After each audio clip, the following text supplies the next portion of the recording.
kami hadir di rumah-Mu untuk mengajarkan firman Tuhan.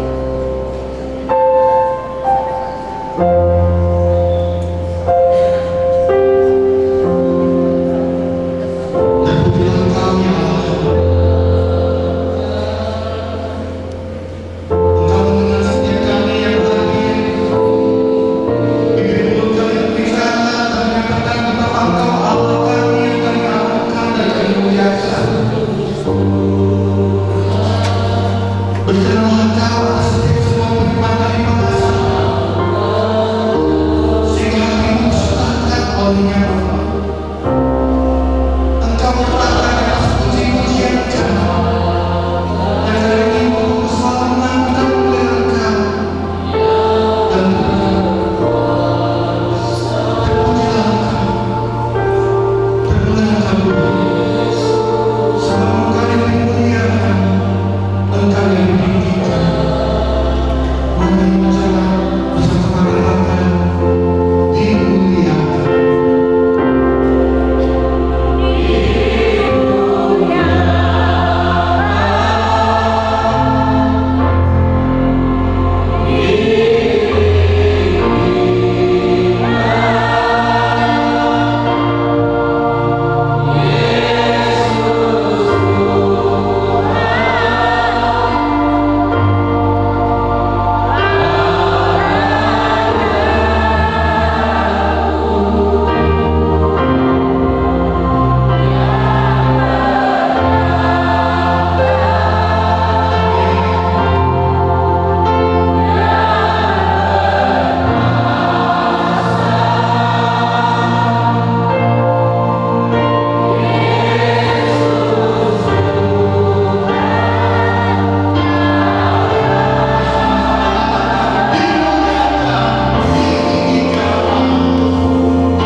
Karena Engkaulah Allah yang berkuasa, dan dalam kemahakuasaan-Mu menghantar kami ada sampai saat ini. Kami bisa ada di hari pertama di bulan Juni ini, semua karena anugerah Tuhan. dan semua karena kebaikan Tuhan. Di dalam berbagai hal hidup yang ada di tengah-tengah dunia ini, di tengah-tengah ketidakpastian, di tengah berbagai tantangan dan persoalan dan pergumulan, tapi Engkau tetap ada, dan Engkau membuktikan kehadiran-Mu, Engkau membuktikan janji-Mu buat kami, dan kami ada sampai hari ini. Terpujilah Engkau Allah Tuhan kami, Allah yang akan terus mewujudkan kasih dan janji buat kami. Inilah pujian pengagungan kami Tuhan, dan saatnya kami akan mendengarkan Engkau berbicara melalui firman-Mu. Berfirmanlah Engkau Tuhan, karena kami siap untuk mendengar dan melakukannya di dalam hidup kami. Dalam nama Yesus kami berdoa, sama-sama katakan amin. Jemaat Tuhan, silakan duduk kembali. Salam buat kita semua. Ya, ini hari pertama di bulan Juni. Sudah mau setengah tahun, dan tidak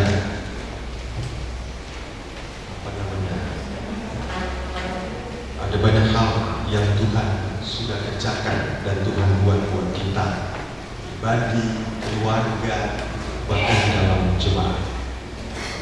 Bapak Ibu Saudara kasih Tuhan, mari kita membaca dan merenungkan satu bagian firman Tuhan dari Kisah Para Rasul pasal 26 ayat 12 sampai ayat yang ke-23.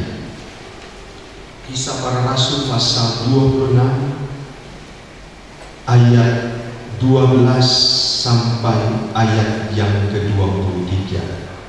Kalau kita sudah menemukannya, mari kita membaca secara responsorial. Saya akan membaca ayat 12, Bapak Ibu Saudara ayat 13, demikian seterusnya sampai ayat yang ke-23. Kita bergantian dan ayat terakhir ayat 23 kita baca sama-sama. Paulus menceritakan pertobatan dan panggilannya. Dan dalam keadaan demikian, ketika aku dengan kuasa penuh dan tugas dan imam-imam kepala sedang dalam perjalanan ke Damsyik,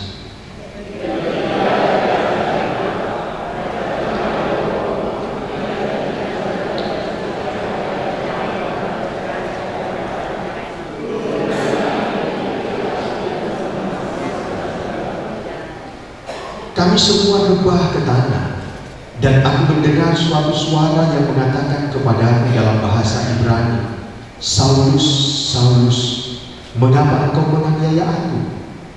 Sukar bagimu menendang kegalaran Saul.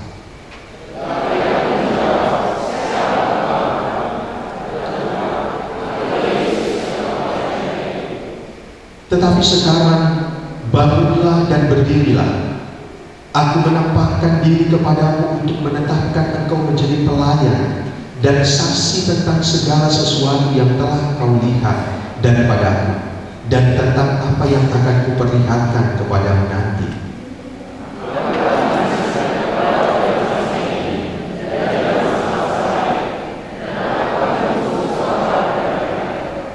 Untuk membuka mata mereka, supaya mereka berbalik dari kegelapan kepada terang, dan dari kuasa iblis kepada Allah, supaya mereka oleh imam mereka kepada aku memperoleh pengampunan dosa dan mendapat bagian dalam apa yang ditentukan untuk orang-orang yang dikuduskan.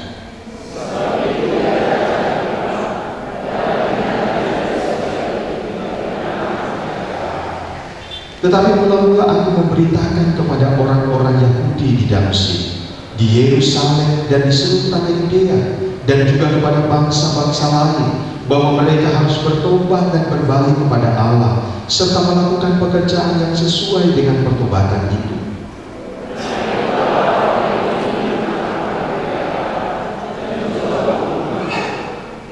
Tetapi oleh pertolongan Allah, aku dapat hidup sampai sekarang dan memberi kesaksian kepada orang-orang kecil dan orang-orang besar. Dan apa yang kuberitakan ini tidak lain daripada yang sebelumnya telah diberitahukan oleh para nabi dan juga oleh Musa. Harus menderita sengsara, dan bahwa Dia adalah yang dan bahwa Ia akan memberitakan kepada bangsa ini dan kepada bangsa-bangsa. Demikian ucapan firman Tuhan. Yang berbahagia kita yang mendengar dan yang melakukan firman Tuhan. Bapak Ibu Saudara yang dikasihi Tuhan, di minggu misi ini kita akan merenungkan kebenaran firman Tuhan ini di bawah satu tema, diutus untuk memberitakan terang. Diutus untuk memberitakan terang. Dan dalam bagian firman Tuhan yang kita bacakan, tentunya itu berbicara tentang bagaimana kehidupan seorang Paulus dalam perjalanan hidupnya, bahkan di dalam pemberitaan Injil yang dia sampaikan. Paulus adalah salah satu tokoh yang dicatat di dalam Alkitab yang memberikan pengaruh yang begitu besar di dalam pemberitaan Injil. Paulus adalah salah satu tokoh yang dicatat dalam Alkitab yang memberi dampak yang besar dalam pertumbuhan gereja melalui pelayanan, melalui kehidupannya, dan melalui semua apa yang dilakukan dalam pemberitaan Injil. Dan kalau kita mau melihat bagaimana Paulus sebelum dia bertobat, memang berbeda total, berubah total dari kehidupan yang lama dan masuk kepada kehidupan yang baru. Dan itu terjadi melalui satu pengalaman rohani yang dialami oleh seorang Paulus.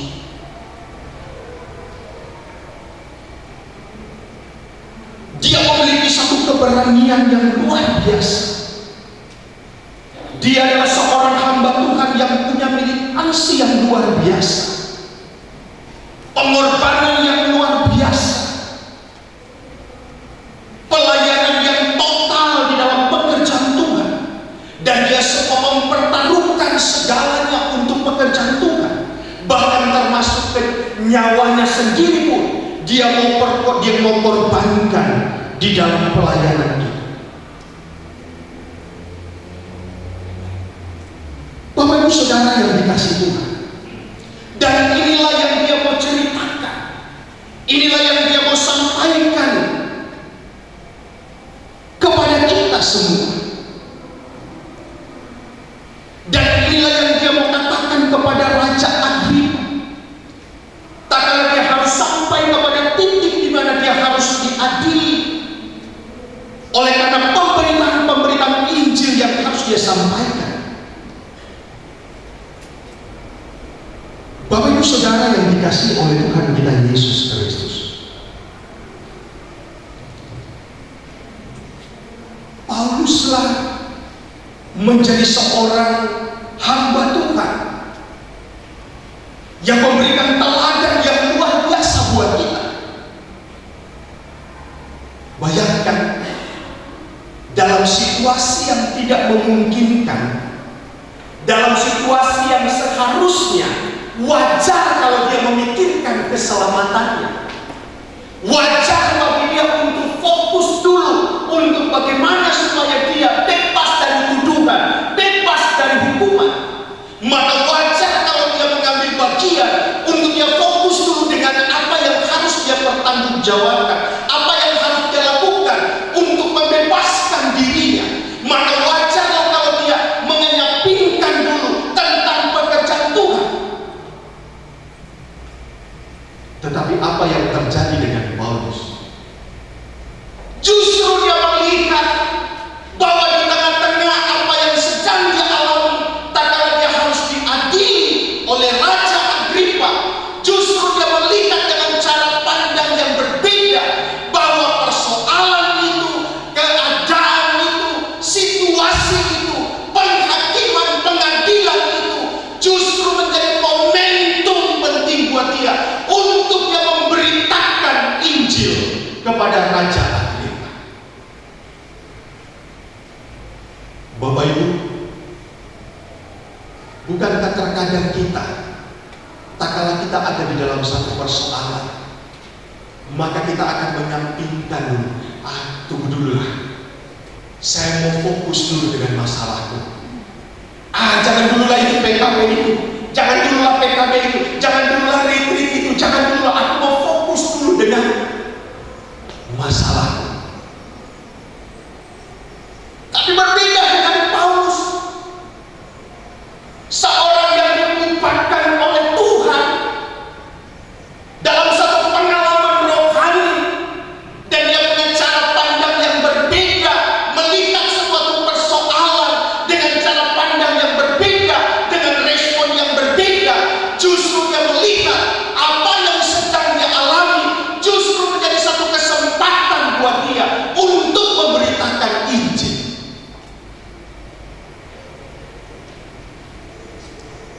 Kalau kita membaca bagian firman Tuhan dalam Kisah Para Rasul ini, ayat 26 dan seterusnya itu, sampai-sampai Raja Agripa nyaris dia terbawa dengan apa yang sesungguhnya diberitakan oleh Paulus. Maka Bapak Ibu Saudara dikasih Tuhan, dalam bagian firman Tuhan yang kita baca membawa pengertian, pemahaman buat kita, memberikan jawaban kepada kita, sekaligus juga memberikan teladan buat kita, menyemangati kita supaya kita memiliki semangat seperti Paulus dalam pemberitaan Injil, dan tidak pernah pudar sekalipun ada berbagai tantangan yang akan kita hadapi. Dan kita juga diajarkan oleh Paulus untuk mengambil sebuah peluang-peluang yang Tuhan izinkan, sekalipun dalam peluang dan kesempatan itu mungkin itu adalah sesuatu yang sulit untuk kita kerjakan. Tapi katakanlah itu menjadi kesempatan yang Tuhan berikan, maka itulah menjadi cara Tuhan untuk membawa kita untuk melihat karya Tuhan di dalam pekerjaan. Maka Bapak Ibu Saudara dikasih Tuhan, ketika saya merenungkan kebenaran ini, kok kenapa ya Paulus ya begitu semangat, mau ada masalah justru dia semakin semangat? Kok kenapa Paulus ya dalam pelayanan sampai dia harus mengorbankan apapun untuk pekerjaan Tuhan? Dan kenapa begitu militannya seorang Paulus? Dan saya menemukan jawaban di dalam kebenaran firman Tuhan ini. Yang pertama, kalau kita membaca ayat 12 sampai ayat yang ke-15, itu dimulai dari satu pengalaman rohani, perjumpaan pribadi Paulus dengan Tuhan Yesus. Perjumpaan pribadi dengan Yesus menjadi awal dan penggerak bagi Paulus untuk menjadi pemberita Injil. Hidup yang diubahkan dan dipakai oleh Tuhan menjadi satu pengalaman rohani yang menggerakkan Paulus untuk yang memberitakan Injil Kristus.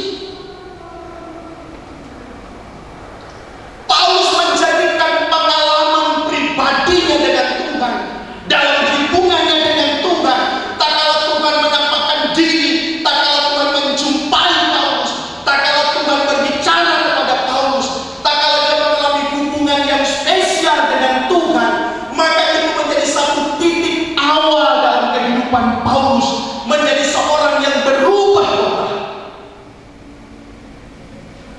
Perjumpaan dengan Tuhan menjadi titik krusial bagi seorang Paulus dalam perjalanan iman. Momentum perjumpaan dengan Tuhan memutar balik pikiran dan tindakan. Momentum perjumpaan dengan Tuhan menjadikan dia punya cara pandang yang berbeda tentang sebuah pekerjaan Tuhan. Momentum perjumpaan dengan Tuhan membuat dia punya cara yang berbeda meresponi setiap persoalan-persoalan dalam hidupnya.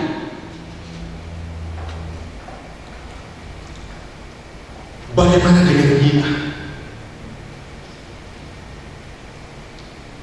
Bapak Ibu Saudara yang kasih Tuhan, Paulus menceritakan kisahnya bagaimana perjalanan iman dalam pekerjaan Tuhan yang dia lakukan. Itu dimulai dari suatu pengalaman rohani. Bagaimana dia mengalami perjumpaan dengan Tuhan, bagaimana dia mengalami bagaimana Allah berbicara dan Allah mengubah hidupnya. Dia mengalami pertobatan, pengudusan, dan pada akhirnya disitulah awal titik balik dari kehidupan seorang Paulus.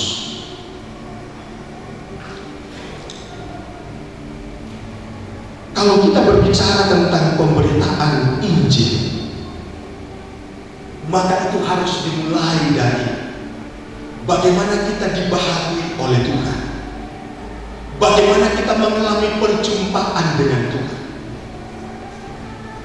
bagaimana kita diubahkan oleh Tuhan. Karena tidak ada dampak yang akan dihasilkan dari pemberitaan Injil ini kalau kita sendiri tidak punya pengalaman rohani dengan Tuhan, kalau kita sendiri tidak mengalami perjumpaan pribadi dengan Tuhan. Maka dalam gereja kita, gereja GMI, setiap jemaat itu harus dipastikan bahwa menjadi jemaat GMI Bukit Sion sudah lahir baru. Sudah lahir baru. Karena itulah titik awal dari perubahan hidup. Itulah titik awal dan itulah penggerak utama di dalam pemberitaan Injil. Maka dalam bagian firman Tuhan ini, apa yang dikatakan oleh Tuhan kepada Paulus dalam ayat yang ke-14, kami semua rebah ke tanah, dan aku mendengar suatu suara yang mengatakan kepadaku dalam bahasa Ibrani, Saulus, Saulus, mengapa engkau menganiaya aku? Sukar bagimu menendang segala rangsa. Sukar bagimu menendang segala rangsa. Apa maksud? Di dalam satu pengalaman rohani yang dialami oleh Paulus, tak kala Tuhan berbicara kepada dia, tak kala Tuhan menjumpai dia secara pribadi, maka ada pergolakan dalam kehidupan seorang Paulus. Padahal pastinya ini memang tidak dicatat, tetapi kita tahu bahwa bagaimana manusia dalam keegoannya, dalam keakuannya, dan dia berhadapan dengan Tuhan yang pada akhirnya dia menaklukkan keakuannya di hadapan Tuhan, dan dia menerima Tuhan dalam hidupnya. Itu adalah satu proses yang luar biasa. Bagaimana sampai kepada satu titik dia menundukkan dirinya di dalam kuasa Allah itu sendiri. Bapak Ibu yang dikasih oleh Tuhan kita Yesus Kristus,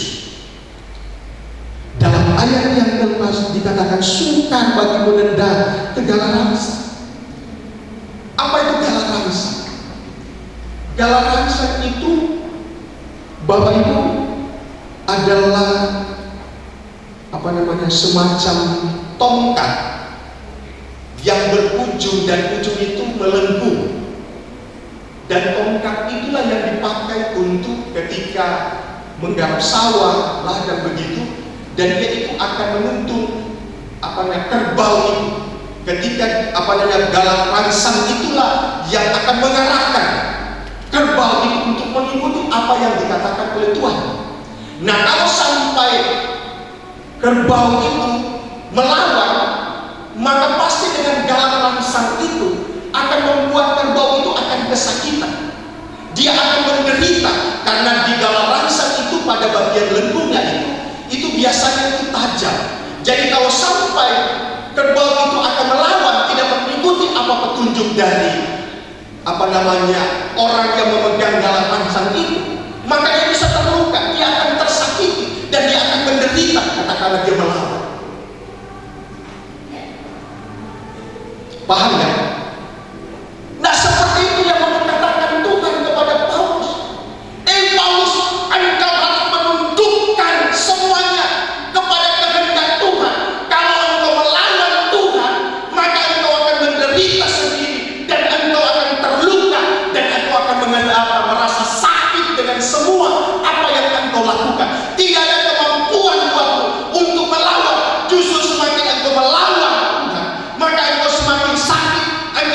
terluka, engkau tidak ada jalan keluar selain engkau harus tunduk kepada Tuhan.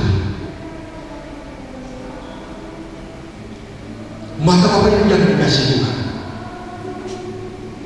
perjumpaan pribadi dengan Tuhan itu bukan hanya berbicara tentang relasi. Perjumpaan pribadi dengan Tuhan itu adalah satu pergolakan yang bagaimana kita mau menundukkan diri kita kepada Tuhan dan kita mentaati Tuhan, dan kita sadar bahwa kita tidak bisa berbuat apa-apa, kita tidak bisa melawan Tuhan, karena tak kala kita melakukan itu maka kita akan sakit sendiri dan kita bisa terluka dan kita akan menderita dengan melakukan itu. Maka tidak ada alasan buat kita untuk kita dapat mentaati Tuhan, untuk kita mentaati Dia. Maka pada akhirnya Paulus menundukkan diri kepada Tuhan. Saya percaya Bapak Ibu, dalam pengalaman rohani kita masing-masing, sadar ataupun kita tidak sadar, terkadang ada saatnya sepertinya kita melawan Tuhan, dan kita harus berhadapan dengan dalam langsatnya untuk mengarahkan kita. Terkadang kalau kita melawannya, mungkin kita akan mengalami sesuatu yang menyakitkan. Tapi pada tujuannya Tuhan mau membawa kita kepada rencananya, Tuhan membawa kita kepada kehendaknya. Maka itulah yang dialami oleh Paulus.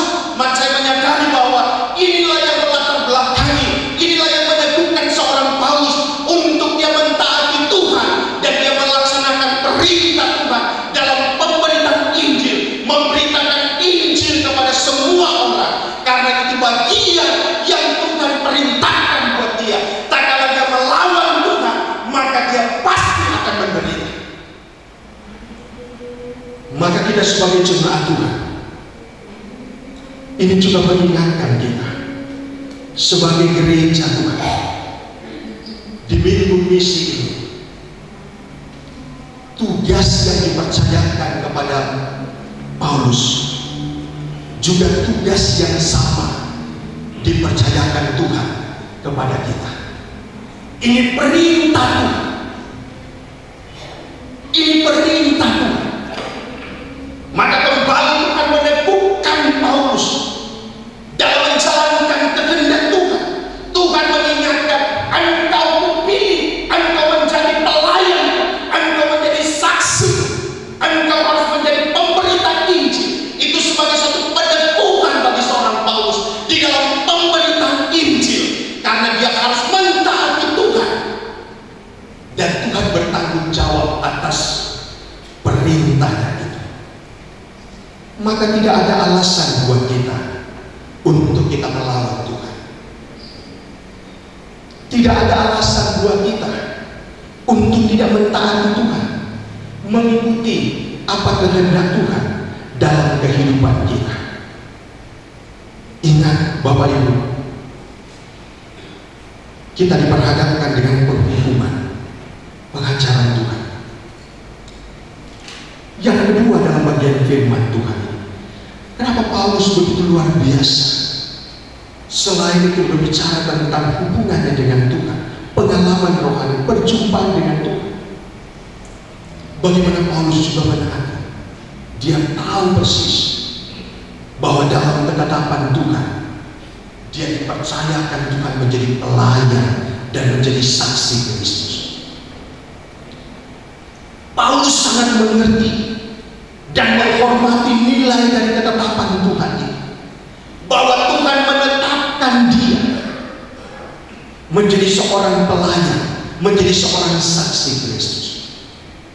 Dan ini hak istimewa yang diberikan Tuhan bagi Paulus, dan itulah yang mendorong dia untuk terus memberitakan terang Tuhan bagi semua orang.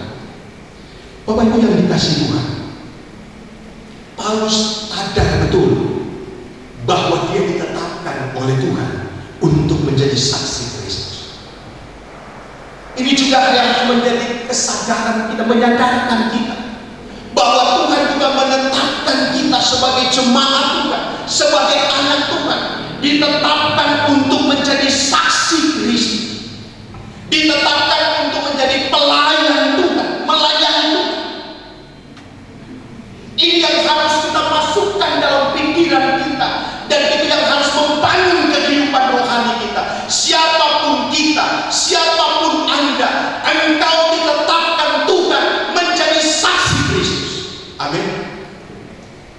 dalam hidup kiri kanannya, engkau ditetapkan menjadi saksi Kristus.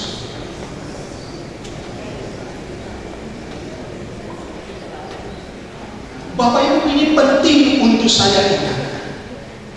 Dan inilah yang menggerakkan semangat dari seorang Paulus. Sekalipun dalam berbagai tantangan di tengah pelayanan, dia sadar bahwa dia ditetapkan menjadi saksi Kristus. Siapa itu saksi? Kalau dalam dunia pengadilan, saksi itu punya peran penting terhadap seseorang yang mungkin tertuduh yang akan dihakimi. Nah, beberapa waktu ini kan kita melihat pemberitaan-pemberitaan tentang mantan presiden kan. Nah, ada saksi ini, saksi ini. Nah, kata mau yang mana yang betul, yang salah. Tapi setidaknya saksi itu di dalam dunia pengadilan itu sangat penting. Siapa saksi itu? Yang dikatakan seorang saksi itu, dia adalah orang yang melihat. Dia yang menjadi orang yang melihat peristiwa itu. Dia bukan hanya melihat, tapi dia juga bisa mengalami peristiwa itu. Maka dia bisa jadi saksi penting dalam suatu peristiwa. Itulah saksi. Maka keterangan dari seorang saksi yang mengalami, melihat peristiwa itu akan menolong untuk suatu kasus, membuka suatu kasus, sehingga itu bisa mentersangkakan seseorang dengan saksi yang benar-benar melihat peristiwa, bahkan mengalami peristiwa itu. Dan Bapak Ibu, Tuhan tetapkan kita menjadi saksi Kristus. Kitalah orang-orang yang mengalami dan menikmati bagaimana kasih Tuhan. Maka di awal tadi, bagaimana perjumpaan dengan Tuhan, bagaimana hubungan dengan Tuhan, maka itu membawa kita, menjadikan kita ditetapkan sebagai saksi Kristus. Dan sebagai saksi Kristus tidak ditentukan oleh jabatan dia, profesi dia, bahkan kekayaan dia. Tak kala dia melihat suatu peristiwa, mau dia kaya atau miskin, tapi dia sendiri melihat peristiwa itu. Mau dia tukang beca, tapi kalau dia melihat peristiwa yang ada, maka keterangannya itu sangat penting. Dibanding kalau misalnya dia seorang petinggi, tapi dia tidak melihat peristiwa itu, maka apapun yang dia katakan di dalam persidangan itu tidak diakui, karena dia tidak melihat, tidak menyaksikan, tidak mengalami peristiwa itu. Tapi kalau tukang beca pun, tapi kalau dia melihat, mengalami satu peristiwa itu, maka keterangan itulah yang akan menjadi kunci untuk mengungkap suatu peristiwa. Nah, itulah kita. Mau Anda sebagai ibu rumah tangga, mau Anda sebagai pekerja rendahan, mau Anda sebagai pengusaha, mau Anda sebagai siapapun dalam status sosialmu, tak kala engkau mengalami Tuhan dalam hidupmu, tak kala engkau melihat pekerjaan Tuhan dalam hidupmu, maka engkau lagi ditetapkan oleh Tuhan menjadi saksi Kristus. Dan itu tidak bisa diganggu-gugat. Dan itu hebatnya kita, karena Tuhan menetapkan kita menjadi saksi bukan karena status sosial kita. Tuhan menetapkan kita menjadi saksi Kristus bukan karena hebatnya kita, karena kayanya kita, karena banyak uangnya kita. Tapi Tuhan menetapkan kita menjadi saksinya karena apa? Karena kita mengalami dan menikmati Tuhan dalam hidup kita. Maka itu ketetapan yang luar biasa. Dan kenapa itu harus kita miliki? Karena ingat, di dalam firman Tuhan ayat yang ke-16, sebagai saksi itu kita akan melakukan apa?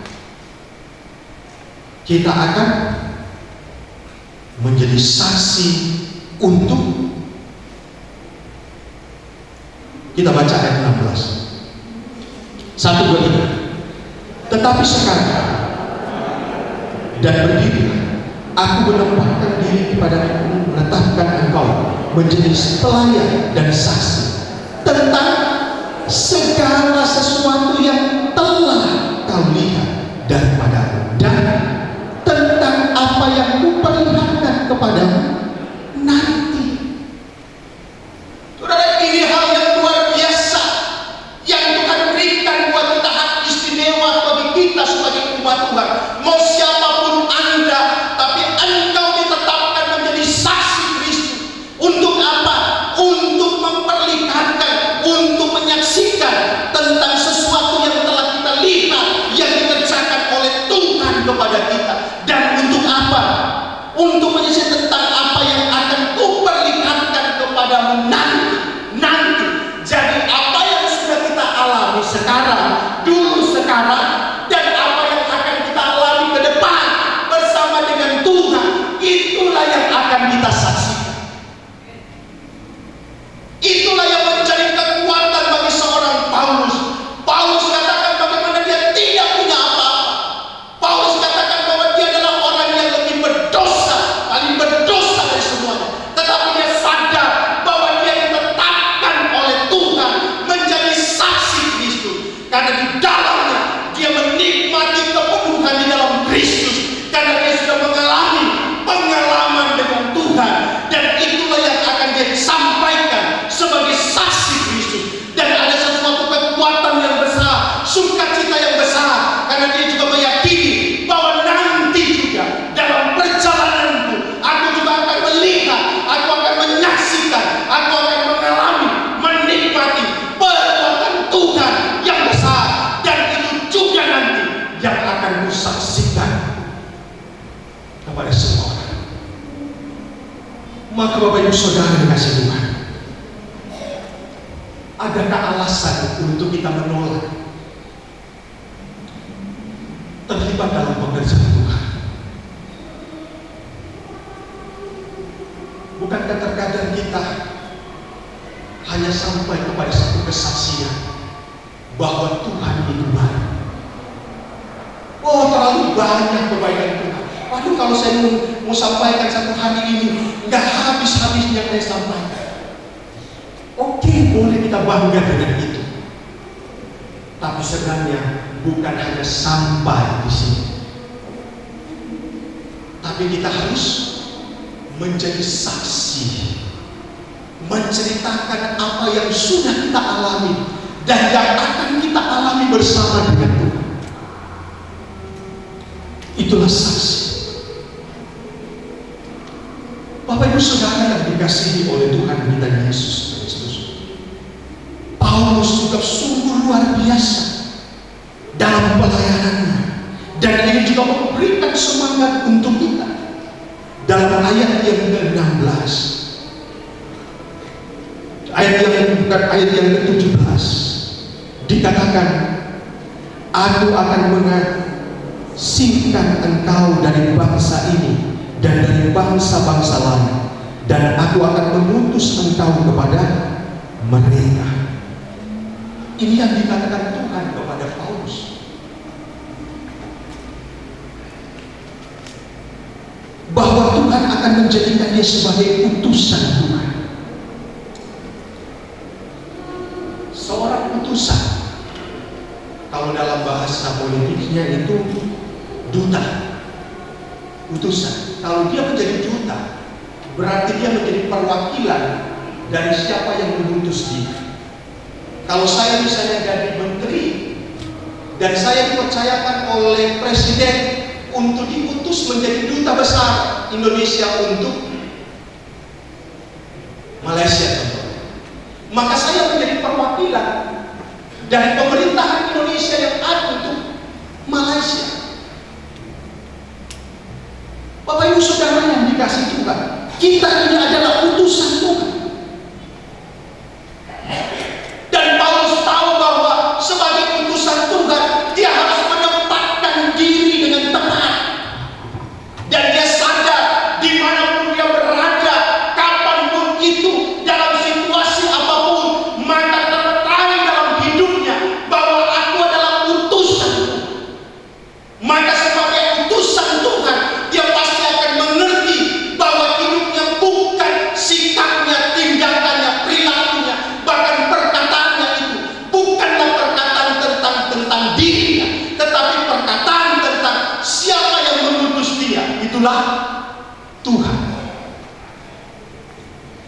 Maka saya renungkan, pantaslah Paulus ya. Dia begitu menjaga integritasnya sebagai seorang hamba Tuhan. Karena dia tahu tak kala dia tampil itu bukan tentang dirinya, tapi dia tampil adalah sebagai utusan Tuhan. Bapak Ibu, kita pun tampil dimanapun kita berada, kita harus ingat bahwa dimana engkau berada itu dalam kedaulatan dan kehendak Tuhan, dan itu perintah Tuhan. Maka ingatlah dimana kita berada, engkau sebagai utusan, sebagai duta Tuhan. Tak kala engkau ada di pajak, engkau tampil bukan karena dirimu kita sendiri, tapi kita sebagai utusan Tuhan. Kita sebagai perwakilan Tuhan, dan kita membawa nama baik. Siapa yang mengutus kita? Membawa kehormatan. Siapa yang mengutus kita? Jangan hanya di gereja rohani, tapi di luar sana rohani. Kenapa itu terjadi? Karena kita tidak paham tentang siapa kita. Dalam pandangan Tuhan, kita ini adalah utusan. Maka kita harus berlaku sebagaimana yang mengutus, menjaga hubungan kita. Makanya saya bilang sendiri, berapa kali saya katakan, saya senang dan saya bangga karena saya tamat dari sekolah teologi yang namanya sekolah YPPI. Memang awalnya menolak. Bayangkan, tidurnya harus diatur, pacaran pun harus diatur. Kan itu ngeri kali. Kayaknya nggak ada HAM di STT itu. Pacaran diatur. Mau sudah pacaran pun ya nggak boleh sembarang. Kita ketemu, bayangkan ketemu pacar pun kayaknya kita kayak nggak kenal. Nggak boleh kita menyapa. Sampai harus berdosa, sampai buat kopelan-kopelan dan sebagainya. Dan itu kalau ketahuan, wah itu bisa diskor. Yang lain tidur siang, kita lagi nyam rumput. Dan itu memalukan. Bayangkan kita kan di depan itu dilihatlah aspura. Wah itu memalukan. Dan itu sudah mengajar kita. Mau keluar nggak boleh pakai sandal jepit. Karena kalau semuanya di asrama aja harus diatur kan. Masa nggak boleh celana pendek, nggak boleh celana jepit. Yang awalnya dulunya yang bebas melakukan apa saja, ini diatur, sampai tidur pun diatur. Wah, bangunnya diatur, semua belajarnya diatur, makannya pun diatur, waktu makan diatur, waktu tidur diatur, semuanya diatur. Awalnya menolak, tapi sesungguhnya ketika menjalaninya dan sampai hari ini, saya bisa melihat dan saya bisa menikmati bagaimana pentingnya itu. Dan sekolah teologi ini mengajarkan kita untuk terus memperlihatkan, mengingatkan, kamu hamba Tuhan, maka engkau dimanapun kau berada, kamu harus ingat engkau utusan Tuhan. Maka jaga perilaku, jaga integritas, jaga kehidupan. Bapak Ibu Saudara dikasih Tuhan, ingat kita adalah utusan Tuhan. Kita mengatasnamakan Tuhan, dan Tuhan dalam ayat 17 ini dikatakan mengasihkan kita. Sebenarnya terbaca agak kurang tepat. Seharusnya itu menolong kita. Tuhan menjadikan kita sebagai utusan, dan Dia bertanggung jawab untuk menolong kita. Kalau kita baca bagian ayat yang ke-18, Bapak Ibu, dikatakan untuk membuka mata mereka supaya mereka berbalik dari kegelapan kepada terang dan kuasa iblis kepada Allah, supaya mereka oleh iman mereka kepadaku memperoleh pengampunan dosa dan mendapat bagian dalam apa yang ditentukan untuk orang-orang yang dikuduskan. Ada satu jaminan Tuhan bahwa ada pertolongan Tuhan. Bapak Ibu, apa yang dikatakan oleh firman Tuhan ini, bahwa Tuhan, bahwa kita dalam pekerjaan Tuhan itu ada tugas penting membuka mata, kata firman Tuhan ini, membawa orang berbalik dari gelap kepada terang, kuasa iblis kepada Allah, membawa orang kepada pengampunan dan lain sebagainya. Itu bukan hal yang mudah buat kita. Tapi ada satu jaminan di awal kata dalam kalimat ayat 17 itu, bahwa Dia yang akan menolong kita. Maka apa yang saya bisa pahami dalam bagian ini, dan saya mau katakan, pantas Paulus begitu getol di dalam pekerjaan Tuhan, di dalam segala tantangan yang dihadapi, karena justru tatkala dia memberitakan Injil, dan di situ ada tantangan yang ada, di situ ada persoalan yang ada, maka sesungguhnya disitulah menjadi momentum di mana Tuhan akan menunjukkan pertolongannya buat dia. Semakin dia mengalami berbagai tantangan dalam pemberitaan Injil, maka semakin nyatalah pertolongan Tuhan. Maka ini juga menolong kita sebagai anak-anak Tuhan, sebagai orang percaya.